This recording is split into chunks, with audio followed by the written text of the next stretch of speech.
provide you with an update on the Hamilton Waikato Metropolitan Spatial Plan Transport Program business case. Now, Peter Winder, the Future-Proof Implementation Advisor, has also joined us. Hi, Peter. So please feel free to chip in when necessary. So James and I will take you through a presentation, and we can have a bit of discussion after this. This will be followed by a general future-proof update, just provide you with an update on some of the key work streams. And then Jim and Donna will take you through the Enabling Housing Supply Act workshop, followed by James and Jim on the RMA reform. So that's the lineup for the workshop for the rest of the afternoon. So if I can kick off, and maybe, Mayor Allen, if we can take questions or comments at the end, that will be useful. Yep. Okay, so I'll share my screen. Let me just try and get this going.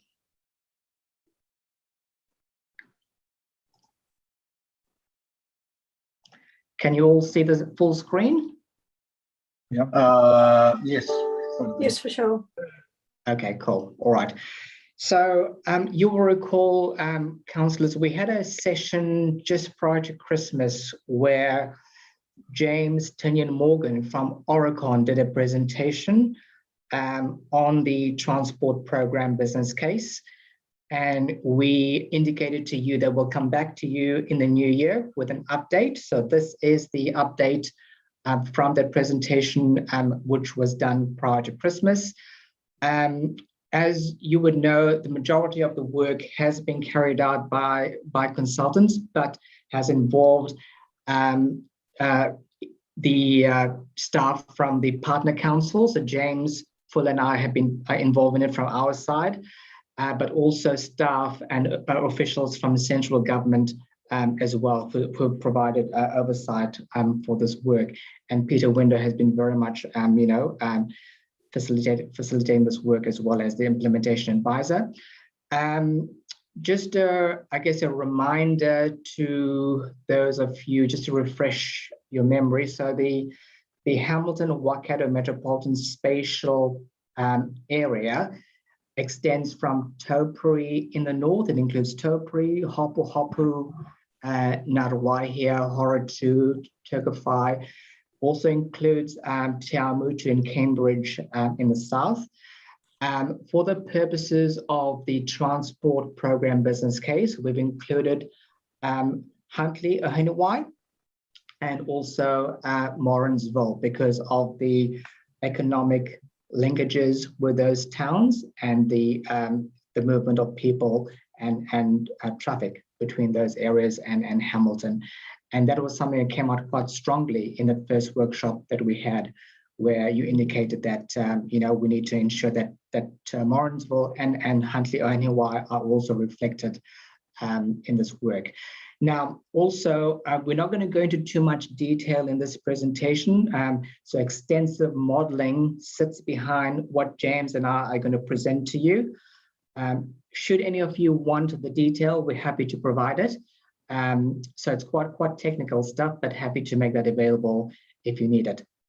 So what we'll do today, we'll pick up on some of the common themes that has informed the scenarios we're going to talk about. Also, just to emphasize, more detailed work will need to come out from this business case. So more detailed business cases will need to be done later on, just to further test some of the preferred options as we go down into implementation. So just bear in mind, this is not end all be all, but this more detailed work will follow after this as well. All right, so what I'm going to do, I'm going to take you through the land use scenarios, and then James will come in to talk about the transport scenarios, as well as how that integrates with the land use scenario. He will also talk about staging and sequencing, and then I'll come back and talk to you about some of the risk and issues, as well as the next steps. So starting with the land use scenario, so the project team has essentially landed on a preferred ratio of growth in the Hamilton-Waikato Metropolitan Spatial Plan area, which roughly translates to a 70% intensification within the Hamilton urban footprint, within the city footprint area, and 30% in the regional nodes, i.e. in Ngaruawahia, Taupo, Horatu, Cambridge, Te Awamutu. So what this means, we can still progress with growing our towns and villages around the city based on decisions made in the district plan, for example. So that can still happen, but the key issue here is to make sure that intensification happens within the Hamilton urban footprint. Now, the rationale for this is that it helps to create a more efficient urban form, obviously with a city that already has a critical mass of people living in it.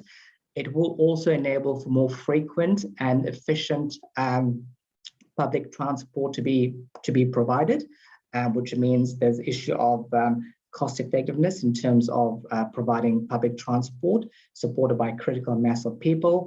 It will also promote micromobility, i.e. walking and cycling in the city center, but also we will need to do the same for our towns and villages around the city as well. And then obviously, in terms of the 30% growth in the areas around Hamilton, as I mentioned, the connectivity between those areas and the city through frequent and rapid transit becomes really important. What the 70-30 split does demonstrate is that the city will need to make some critical decisions, some hard decisions with regards to the areas within it, in terms of how it's going to stage and sequence growth. Primarily greenfield versus intensification. Now, one of the first scenarios is essentially looking at 45% greenfield growth happening in areas like Rototuna, Rotokauri, Peacocks, Ruakura, and Aotu growth cells, versus 55% intensification in the CBD. Another scenario, which I'll allude to in more detail shortly, looks at a 34% versus 66% split between those greenfield areas and the city center. And then we looked at a third scenario, which we call scenario 2A, which essentially looks at greater intensification, i.e. at least 75% happening in the inner city. And this is really to start looking at how we're going to support the emissions reduction plan of government, which will be announced, the details of which will be announced later next month. So just to delve into the first land use scenario into a bit more detail, as I said, this is really looking at the 70% growth that's projected to proposed to happen within Hamilton, looking at the greenfield areas of Rototuna, Rotokauri, Peacocks, and Ruakura, and R2. So this one here is looking at 75% growth happening in there versus 55% in the central city area. This is really a scenario which looks at, essentially takes a future-proof strategies mixed density approach, i.e. akin to a business as usual approach. So this approach obviously would promote medium density growth in a number of those areas, rather than a more compact urban form or high density city. The second scenario, as I said earlier on, looks at a 34 versus 66% ratio, i.e. 34% growth happening in the greenfield areas of Rototuna, Rotokauri, Peacocks, Ruakura R2 versus 66% in the urban center. And this is really trying to give greater effect to the NPS on urban development. So essentially identifying the inner city areas as core, as a priority development area. This would mean slowing development of those greenfield areas around the city, i.e. Rototuna, Rotokauri, Peacocks, Ruakura R2 for the next 30 years at least. So this has implications as well in terms of, from an economic perspective. What will it mean if we slow down growth in those greenfield areas to ensure that we're able to develop, intensify the core city area? Will it drive up market prices? Or conversely, how can we ensure that we provide sufficient supply rapidly in the inner city areas to ensure that we don't drive up housing prices in the inner city area? And this is where developers and councils will need to come together, and central government as well, to ensure that we're able to promote that inner city area for growth and development. And then the third scenario is what we call the 2A option or scenario, which essentially, as I mentioned, looks at giving effect to the emissions reductions plan. So this is really a low emissions compact city scenario. So we're looking at a 20 to 30% reduction in emissions by 2050. And in order to do this, this scenario proposes a 75% intensification within Hamilton city centre and a 25% growth promotion in areas like Rototuna, Rotokauri, Peacocks, and Ruakura R2. So this scenario, as I said earlier, does challenge the committed growth areas as well as the new greenfield areas, and looks to fast-track intensification of the urban core. So the challenge would be, in terms of when it comes to decision making, is how bold can the elected members be in terms of making sure we promote the urban city in the first instance, and ensure that we slow down growth in the greenfield areas for the next 30 years at least. I'm now going to hand over to James just to tie in the thinking around the transport scenarios into the 3 land use scenarios which I've just described. James, over to you. Okay, kia ora, councillors. So the transport scenarios, is just sort of based on a lot of the TDM work and optimising the network. As sort of Vishal talked about, there's a lot of information that underpins these slides. But if we move on to micro-mobility options. So, yeah. So this sort of, it's very Hamilton City centric, and the key proposal really is to increase the density within the city and improve the cycle network or city network, and you would connect a lot of the areas through kind of vertical and horizontal kind of connections as a grid across the city.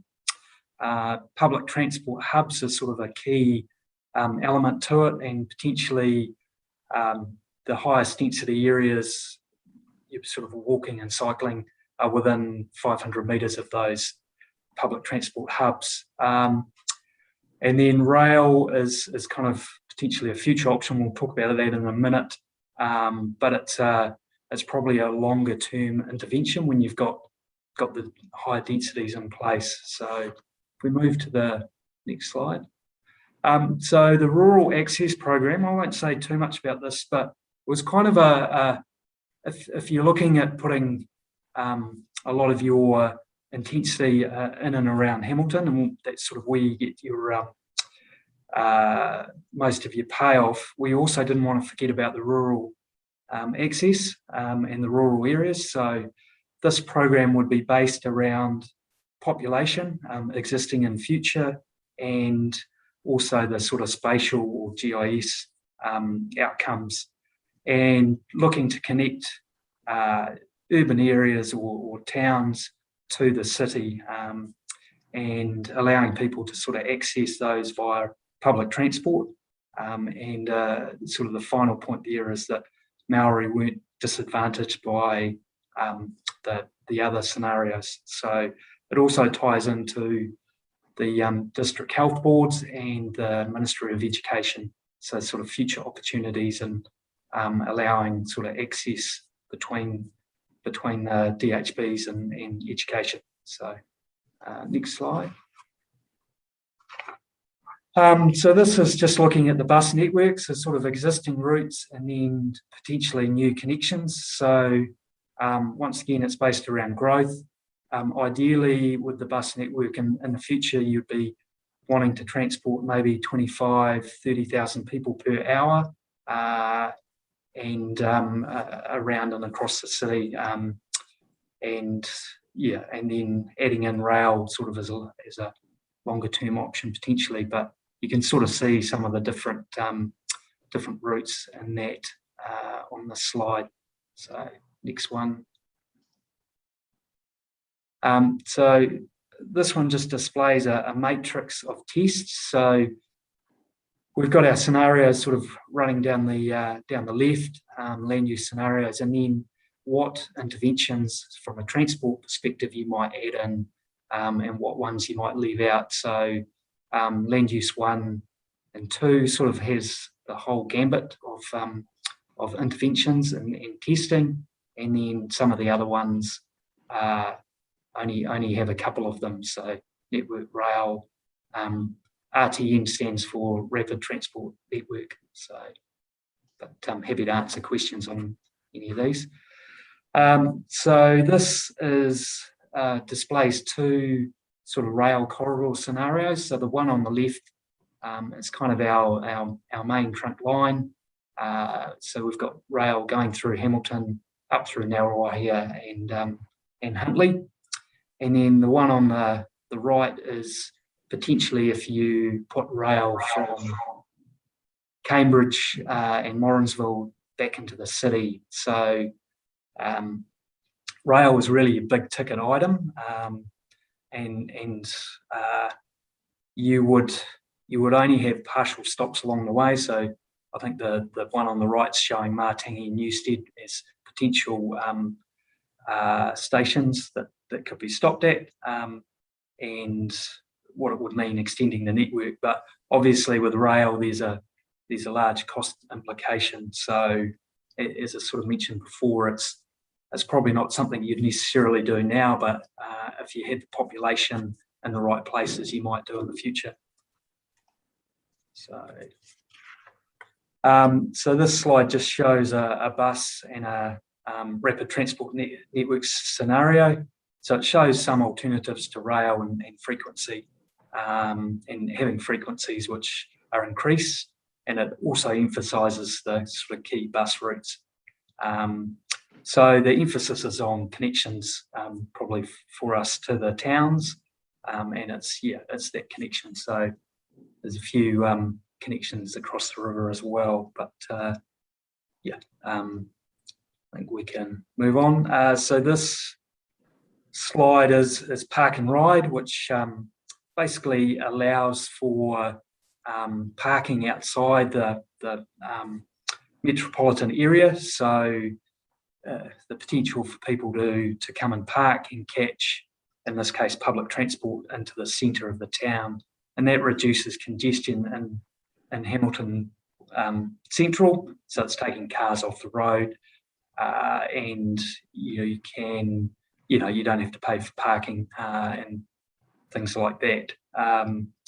One of the things that'll be interesting about this is finding locations and the cost of land and things on the external areas of Hamilton, and getting those up and running for parking areas. And once those areas, let's say you build one for 500 vehicles, once those are full, then the use of them is sort of locked up. So if we move on to the next one. So this is just land use and transport integration. So kind of a key slide here of the integration. Sorry, Vishal, the next one. So these were, we sort of started out with a range of scenarios. So kind of the key one that you normally look at is BAU, which is business as usual. And then we looked at a sort of a regional scenario, and then a couple of more intensive scenarios sort of focused around density and more the Hamilton-centric one. So business as usual, that pretty much just leaves it up to the kind of market, and we would develop transport as and when it's needed. Kind of the problem with that is, you tend to miss opportunities and sort of future planning, and the outcome they've sort of worked out would be you'd have an increase in congestion. So the regional network was kind of spreading the transport sort of and density more to the peripheral areas. So they kind of dropped that one as well and focused more on intensification and having better linkages between the towns. The sort of outcome of that is you get better bang for your buck if you spend transport in a denser area, and you have shortened time frames of those interventions. So they map out the interventions, and you can start to put things in at different time periods. And the key might be doing some of the key fundamentals now, so route protection, and that will sort of flow through into the shortlist. And as Vishal mentioned, future business cases for that. So probably the last slide just sort of explains that a bit more. Here we sort of see you've got, a kind of immediate horizon, so years 1 to 5, and what we can do, and that's improving the bus network, and then years 5 to 10,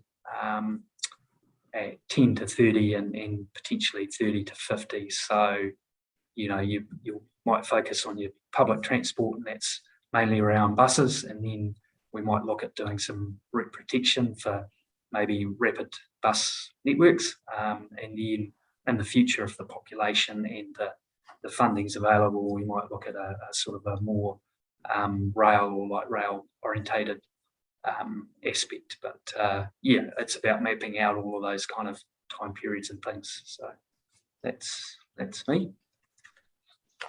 So I'll just wrap up, Mayor Allen, just to go through a couple more slides, just to go over the risk and issues as well as the next steps. As you all know, the Future-Proof Strategy hearings took place in December. So a number of workshops have been scheduled for the next couple of months, and deliberations are due to happen, I think, in June. So the hearings will be considering a number of submissions, and quite a few of those submissions, I think 20, deal with out-of-sequence developments. So that's going to be something that the panel, which the mayor sits on, will need to give consideration to, and especially with its implications for a more efficient urban form, as we've been discussing, and its implications for public transport, as well as other infrastructure services such as Three Waters as well. There's ongoing liaison happening with iwi with regards to rural access, as James mentioned, and the impacts on Te Ao Māori, i.e. the relationship between the natural and the physical environment. So that's work that's still underway. Also, the rapid transit network and the walking and cycling network integration is being developed further as well. As James mentioned, a lot of the micromobility issue work is focused on the core city. However, in the individual towns around the city, i.e. Ngaruawahia, Taupori, Hopuhopu, Cambridge, and Te Awamutu, we will need to do some work with regards to our own walking and cycling integration and micromobility integration as well. And that's work that will be happening over the next few months. Also, we are expecting central government clarification with regards to the Emission Reductions Plan, ERP, which is likely to be occurring in May. And that will also help inform vehicle kilometer travel reductions in the land use scenarios which have been identified, including a more sensitivity test for the scenario 2A, which tries to give effect to reducing emission through making sure we move towards a more public transport-based system rather than using private vehicles within the urban footprint. A key question that is still unanswered is whether a compliance scenario for emissions reductions will be required for a fundable program business case. So that's something we don't know yet. We will need direction, obviously, or take central government's view on this and test it appropriately with our government partners once we move towards a preferred option. Also, travel demand management measures for emission reductions plan will require significant increase in parking cost, and also the feasibility, the introduction of low emission zones, which will include network pricing as well, which will unlikely be palatable for Hamilton Waikato area as well. And then the ERP outcomes will likely require significant investment to be made in the early years for alternative modes of transport. And I think James alluded to this as well, in terms of although rail is more long-term intervention, in the short term, we'll still require to do some route protection and possibly even land acquisition to protect those corridors. But a key unknown, of course, even if we are, to fast track frequent bus services, can NLTF or Crown funding cope with the preferred option or scenarios that's emerging through this work? Then the last slide, Mayor Allen, just to provide everyone with an overview of the timings and the next steps. By the end of this month, this week, and possibly early next week, the project team will be finalizing the multi-criteria assessment and firming up the recommendations that will continue to program refinement in March and more targeted engagement as well. And I guess, we are one of the first cabs off the rank in terms of engaging with you on this work, and a number of other councils have engagements planned for the coming weeks as well. Then obviously engagement with the relevant future-proof structures, including the senior management group.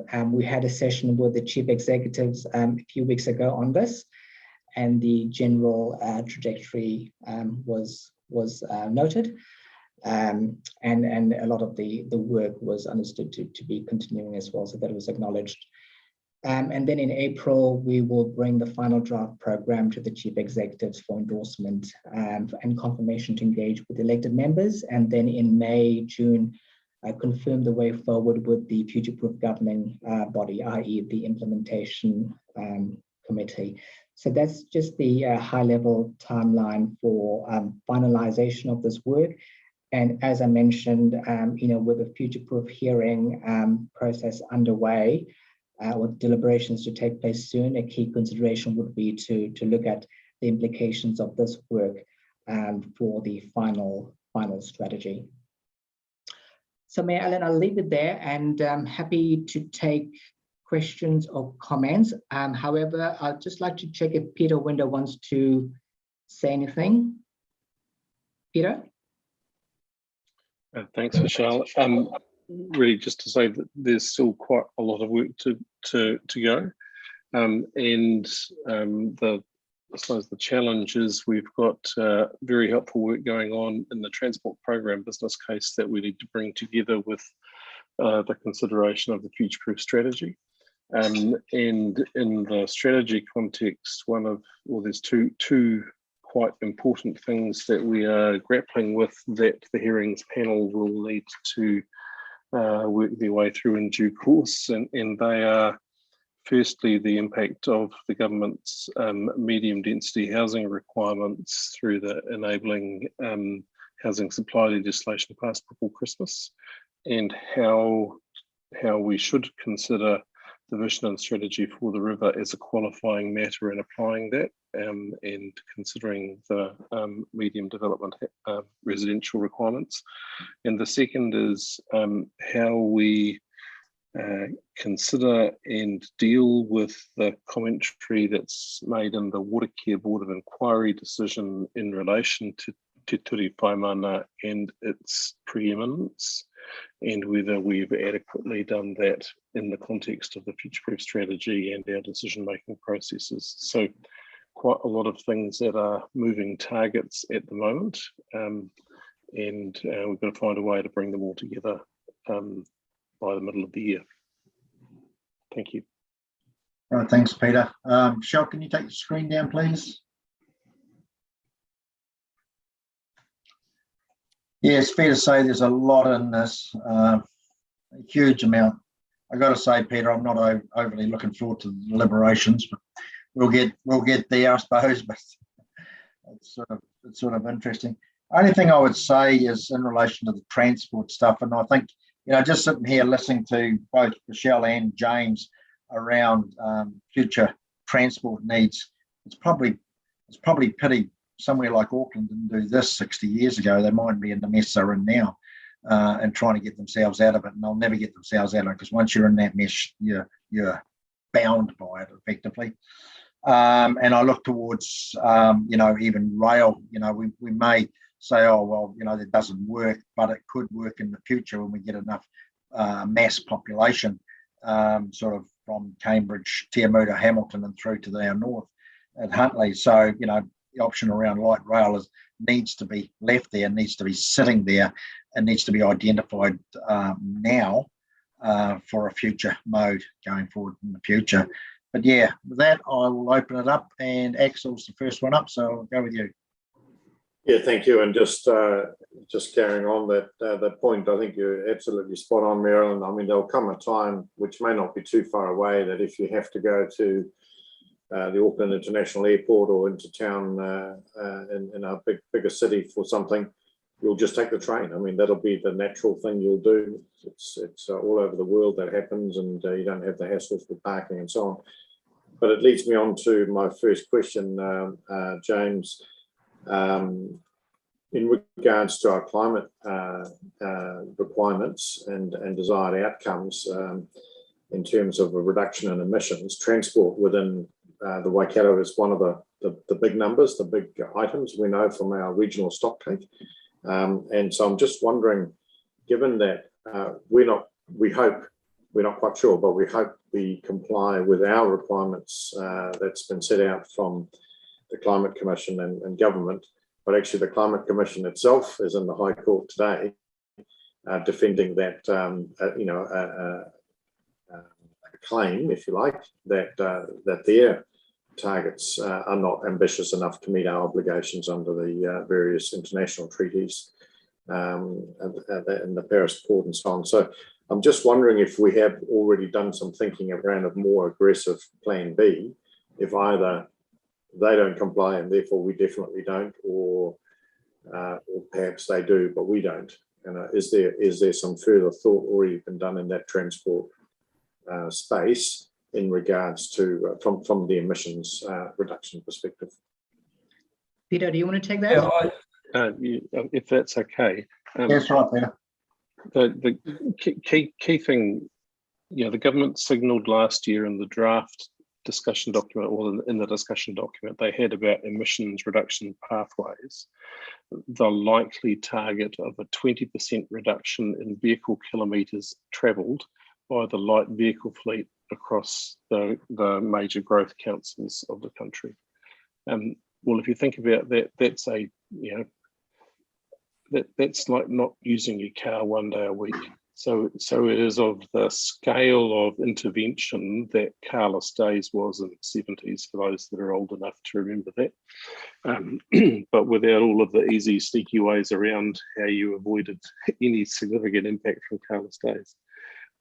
So one of the things that we've been grappling with within the transport program business case is, well, how do we reflect that in the analysis? Because the sorts of interventions that you might need to consider to get a 20% reduction in vehicle kilometres of travel are substantial and well beyond the current appetite of New Zealanders. So if you start talking about serious road pricing, major parking charges, or those sorts of interventions, it would be very easy to create an uproar without quite knowing where it's all going. So the balancing act that James and Vishal talked about was we're trying to take that into account and address it in the analysis, but we don't quite know what the government targets will be, or whether or not we actually have to show compliance with those targets in order to secure funding. So some quite big unknowns. And if I go back to the earlier comments about rail, really important in this context that we separate our thinking about the intercity connection that rail can provide from rail as a local rapid transit option. And the thing that we've been struggling with in the analysis is how you would actually get a density of stops with a rail system in order to provide local rapid transit, because you can't physically space them together in a very cost-effective way. And it's a very, very expensive option for providing local rapid transit. That's thinking about rail for that in a very different way than rail as the prime intercity connection between the Waikato and Auckland. Thanks, Peter. Right, Axel? Yes, I did have a second question, if I may. Yeah. There was just a reference there to that 3x3, legislation, the enabling of medium density, Peter, that you referred to. A very simple question, and you may not know the answer, but do we know where that is yet? I can see in a different document we've got in front of us, we're not actually even quite sure what within Waikato district is captured. We've got some, we know it's not a Wahia, potentially Taupuri, not quite sure, potentially Tuakau, not quite sure, maybe wider. Do we have greater clarity yet or not? So my understanding is that it's just about everything that is an urban centre is captured and will need to be addressed. And equally, we know that Te Ture Whaimana has been clarified as a qualifying matter. So it is possible to come to a different outcome than is contemplated by the legislation, where we are able to demonstrate that to do so would be counter to Te Ture Whaimana. And we've commissioned some further work about, well, how would we do that? What would it need to look like? And how could we come to a common approach across Hamilton, Waikato and Waipa district to implement that? Donna's been at the sharp end of that, so she's probably in a better position to answer the detail of exactly where it applies in Waikato. I was just going to comment that that is actually the topic of our next workshop. So Jim will be presenting on that for you. Okay. Thanks, Donna. I'll hold my question. Okay, Jan. Just picking up on the comment that Peter made about the New Zealanders' appetite for public transport, and I think whatever we do is going to take an education program running alongside or on the same track, if you like, as the other activities, and bearing in mind there's often unintended consequences.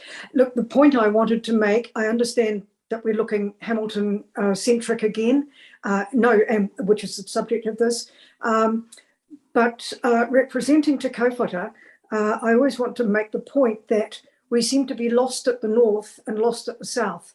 And I want to make sure that that does come into thinking. And I see Vishal nodding because he knows I've made this comment many times before. So we've got a large area with a train track running right through it and an expressway running right by it, but an absolute dearth of public transport. So my role is just to keep being the burr in the blanket, if you like, on this particular subject, and I've done so. Welcome any comments. Thanks for that. Has anyone else got any comments or questions they might like to raise? Maxine.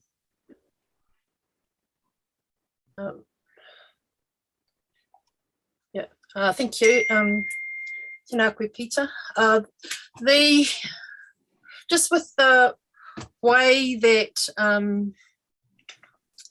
the population is growing, and there will possibly, as the different communities within the Waikato district expand, there could be that need for more rail transport, but sections of the rail line are either single track or double track, and it becomes a timetabling thing about when you can get trains onto the track. It's a timetabling thing.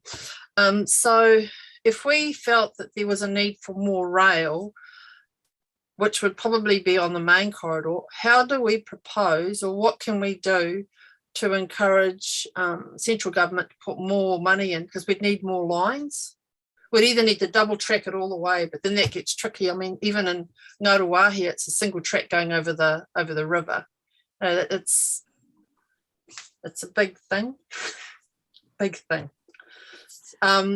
the bits I was interested in, the parts that are off the main sort of Auckland to Wellington line, when you get out to Matangi and that sort of thing. It could be easier to get, if there were trains on that track, it could be easier to have trains on those sorts of tracks. But it's a whole new thing when we go from here, to Te Kaupata, to Auckland. And I think that as a district, this is one of the districts that could advocate strongest for that, because we're the district that's most affected by that. Yeah, that's all. Alan, I wonder if Councillor Patterson can come in here, because we're doing some thinking in the rail governance group. Yeah, I was just taking my mic off mute there to answer that. So yes, Maxine, agree. That's the double tracking, etc., to increase that infrastructure. That's one of the issues we have around timing with the Te Huia service, is meeting the timetables, and with that, because freight's very, very huge in this area. So there is a presentation at RTC last week. There's a presentation on from Kiwi Rail on that particular issue, about a lot of investment going into double track, not fully double tracking between Hamilton and Auckland, but a number of double tracking initiatives taking place. I can't remember exactly the show, but I think in the Te Kaupata area, a number of spots along that corridor to allow increase of rail transport, which will be both public and freight. Te Kaupata to Ngauruahi. Yeah. So, Mary Ellen, in addition to that, there's a whole other separate piece of work that the Ministry of Transport has underway, looking at the high-speed connection between Waikato and Auckland. And that will include looking at alternative alignments. And I'm acutely aware that not only are there constraints on the current network, there are also significant constraints on your ability to simply widen it. The corridor is limited. There are significant issues along quite a lot of its length in terms of the impact, the surrounding land and cultural values associated with the corridor. So we can't just assume that it's an easy thing to widen it. It's an interesting comment, Peter, because funny enough, around the rapid rail option, I was actually thinking about that the other day, and I wondered whether it had fallen by the wayside after Phil Twyford sort of pulled out of it. But obviously, it's still going on. Yes, Minister Woods has pushed ahead with a further piece of work on that. It's quite significant and is underway at the moment. Okay. But because it's being led by the government, we have less visibility of that within Future Proof than the things that we genuinely do as a partnership. Okay. Well, at least it's still happening. All right. Anyone else? Comments? Anything? If not, you can all run off and have a cup of tea and come back in on a different Zoom to this one at 2 o'clock for the next session. And it is a different Zoom, so just remember that, everyone.